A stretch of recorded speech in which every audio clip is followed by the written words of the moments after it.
இறைவனுக்கு நன்றி. ரொம்ப அற்புதமான ஒரு தருணம். எத்தனையோ மேடைகள் ஏறி இருக்கேன். இந்த மேடை ரொம்ப நாள் காத்திருந்த ஒரு மேடை. 96, 97 சாருடைய உதவி இயக்குனர் நான் பிரபு சார்கிட்ட, சாமி கிட்ட. அப்போ திடீர்னு ஒரு நாள் சொன்னார், இல்லை நான் படிக்க போகிறேன், படிச்சுட்டு வரேன், மீட் பண்ணுவோம், எல்லாம் கிளம்புங்க அப்படின்னு. என்கிட்ட அவர் பைக்கை கொடுத்து, இந்த பைக்கை வச்சுக்கோ, எப்போ வேணுமோ உனக்கு வீட்டுக்கு வா, செலவு காசு இல்லையா தருவாங்க, பசிக்குதா சாப்பாடு இருக்கு, போ, நீ வந்துடுவ அப்படின்னு சொல்லி நான் அனுப்பிச்சு விட்டேன். நான் பழைய சோறு ரொம்ப பிடிக்கும் எனக்கு. அதுக்காக எனக்கு வீட்டில் எப்போவுமே பழைய சோறு இருக்கும். நான் எப்போ போனாலும் பழைய சோறும் தயிர் இருந்தால் போதும். அப்படி எனக்கு ஒரு தாயாக இருந்தாங்க அம்மா, என் சகோதரனாக பயணப்பட்டோம். அதற்கு பிறகு நாடோடிகள் வெற்றி ஒரு ஹோட்டலில் சாப்பிட்டுட்டு இருக்கோம். திடீர்னு பார்த்தா சார் ஃபேமிலியோட சாப்பிட்டுட்டு இருந்தாங்க. சார் என்ன சார் அப்படின்னா, இல்லை நான் அப்போவே நான் பார்த்தேன், நீ ஞாபகத்தில் வச்சிருக்கியா இல்லையான்னு எனக்கு தெரியல, அதனால உன்னை டிஸ்டர்ப் பண்ணாமல் உட்காந்துருந்தேன் அப்படின்னா. எவ்வளோ பெரிய வார்த்தை இது, எப்படியெல்லாம் நீங்கள் சொல்லலாமா, நான் மறப்பேனா?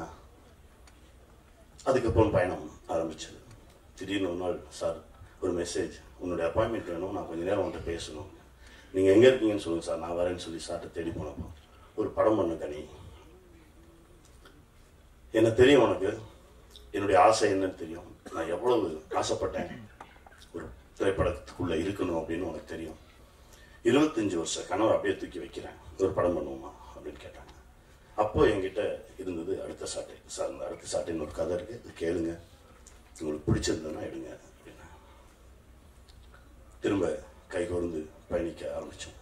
போயிட்டுருக்கு. இறைவனின் ஆசையால் என் உயிர் இருக்கிற வரைக்கும் இந்த அன்பும் இந்த சொந்தமும் இருக்கும். அன்பு போராளி அதோட கிளைமேக்ஸ் எடுத்துட்டு வந்து இறுதிக்கட்ட பணிகள் இருக்கும்போது அன்பு வந்து இந்த கதை சொன்னார்.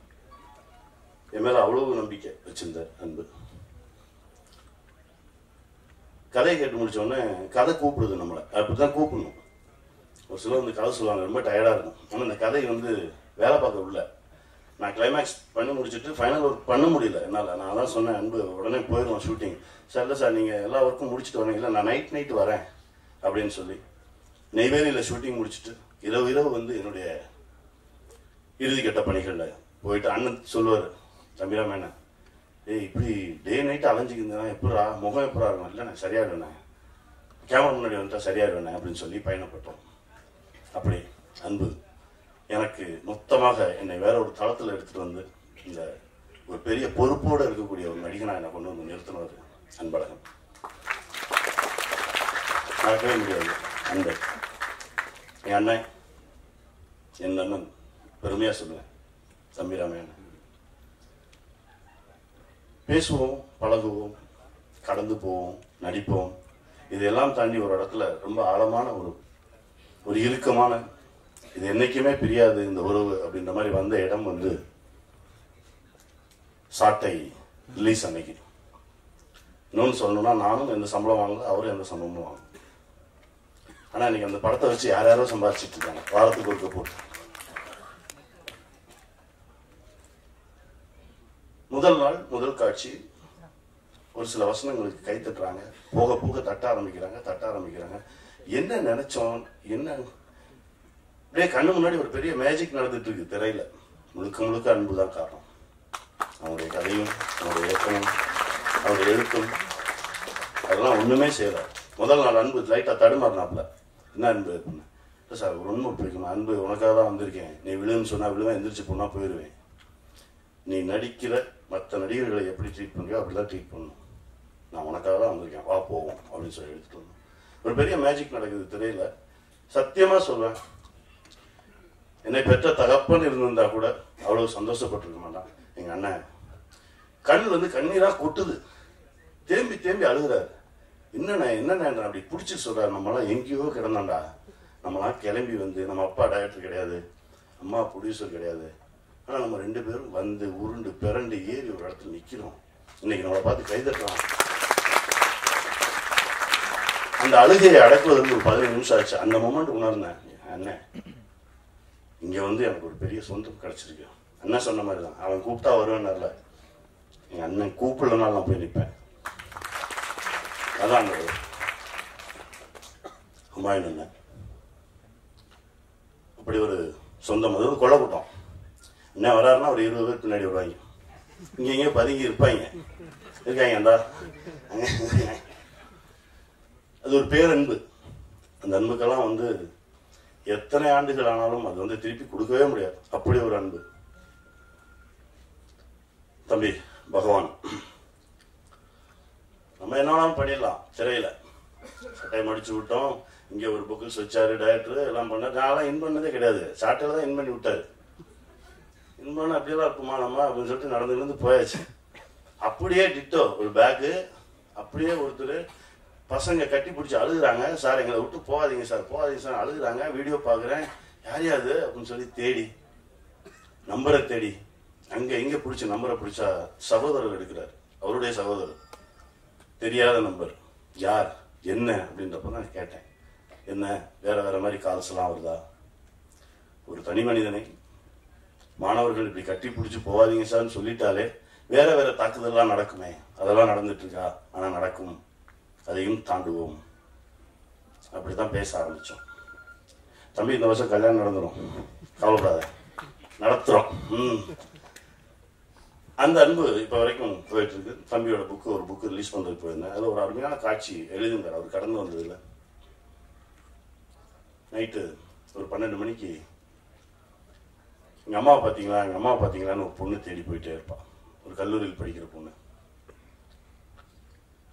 நான் அந்த இன்ஸ்பிரேஷனில் தான் எழுதி தம்பிகிட்டே சொன்னேன், தம்பி இந்த மாதிரி சீன் ஒன்று வச்சுருக்கோம், என்ன அப்படின்னு. இன்னொரு ஃப்ரெண்டு கேட்பா, இந்த மாதிரி ரேஷன் கடையில் 1000 ரூபா கொடுத்தாங்கல்ல, அது அம்மா கிட்ட சண்டை போட்டு அப்பா வாங்கிட்டு போய் ஃபுல்லாக குடிச்சிட்டு வந்து அம்மாவை அடித்தாங்க.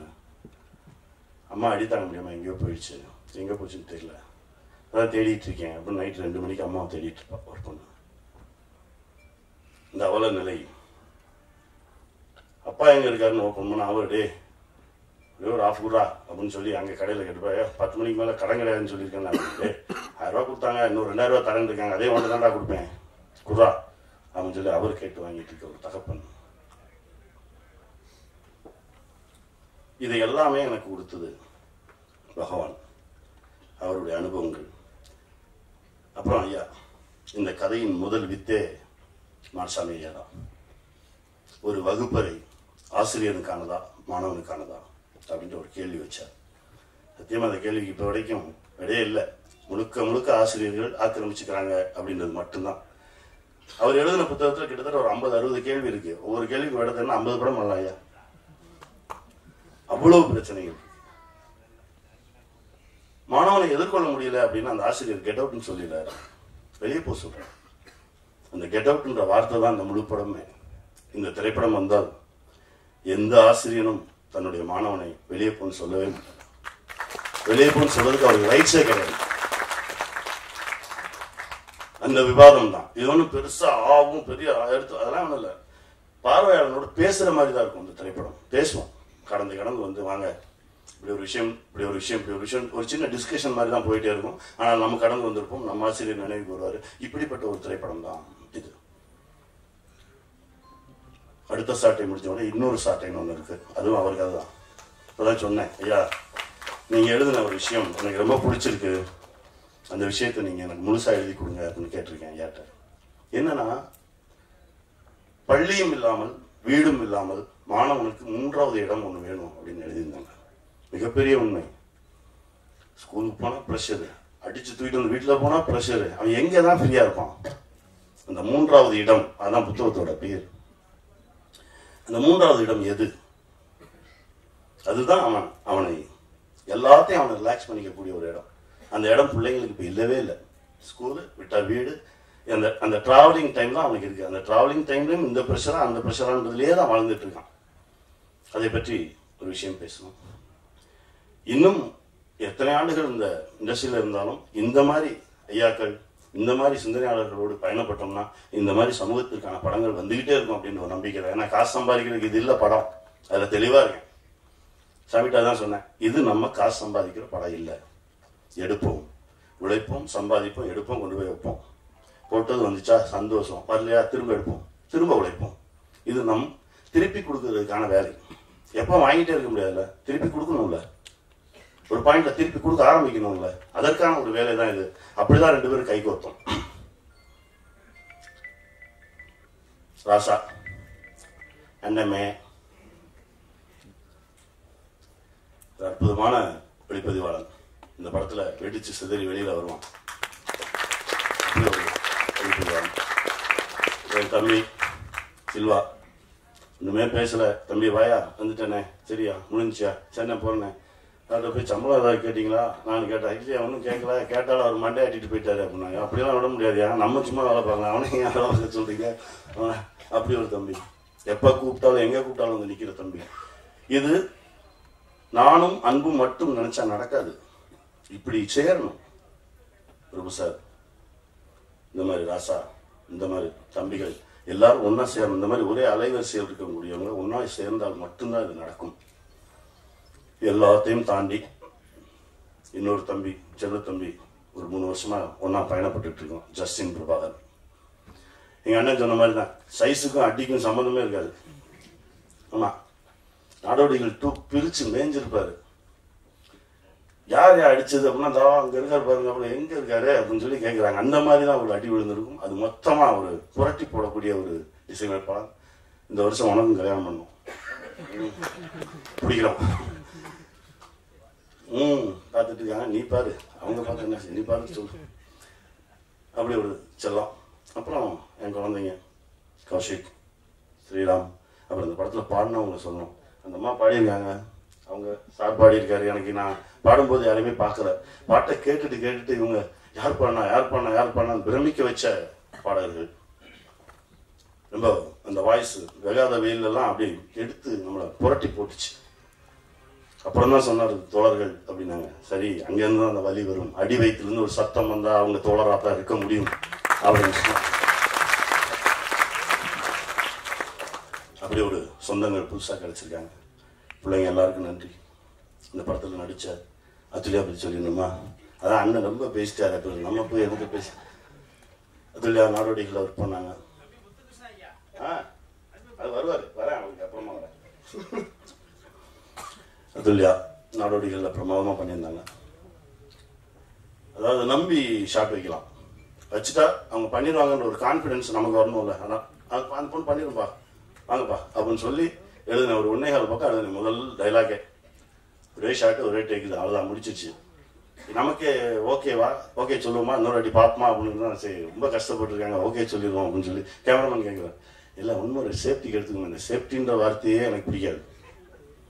ஓகேனா ஓகே விட்டு அப்படின்னு சொல்லி எடுத்த ஷாட் தான் படத்தில் அப்படி இருக்கும் பார்க்கும்போது.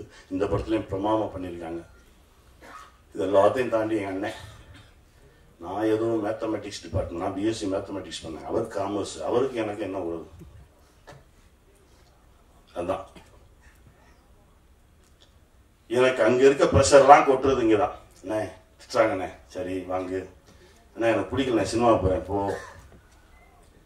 அண்ணா நான் இது பண்ண போகிறேன் பண்ணு. இப்படி ஒரு படம், தலைவர் படம் ரிலீஸ் ஆயிடுச்சு. வெள்ளிக்கிழமை ரிலீஸ் ஆயிருக்கு. வெள்ளி சனி ஞாயிறு முடிச்சு திங்கக்கிழமை காலேஜ் போகிறேன்.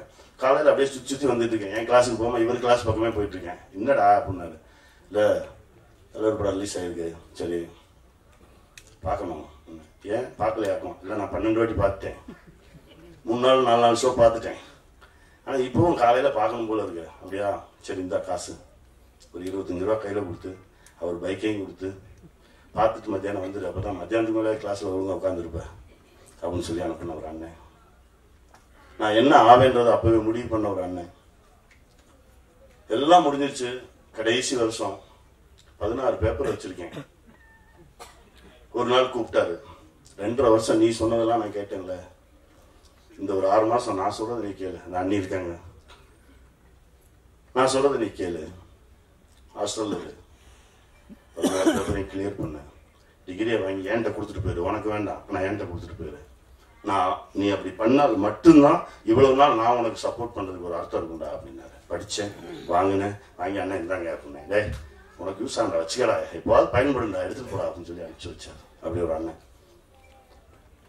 இந்த சொந்தம் கிடைக்கவே கிடைக்காது. இறைவன் எல்லாருக்கும் நேராக வந்து உதவி பண்ண முடியாதுன்னு சொல்லுவாங்க. இப்படிதான் பல ரூபங்கள்ல எனக்கு கடவுள் வேற வேற வேற மாதிரி வந்து எனக்கு உதவிட்டு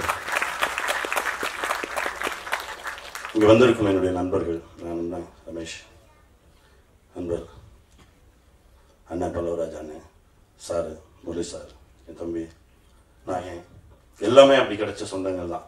செந்தில், ஆதிலட்சுமி, மதன் சார், இது எல்லாமே எந்த சொந்தமுமே நம்ம தேடி பிளான் பண்ணியெல்லாம் வராது, தானா சேரும். அந்த அலைவரிசை இருந்தால் அது சேரும். அப்படிதான் இந்த அன்பும் இந்த பாசமும் தொடரணும். இது மாதிரி நிறைய நல்ல விஷயங்கள் சொல்லணும். முடிந்த வரைக்கும் உண்மையா இருக்கணும். உங்களுடைய ஆசீர்வாதம். வாழ்வோம், வெல்வோம். நன்றி.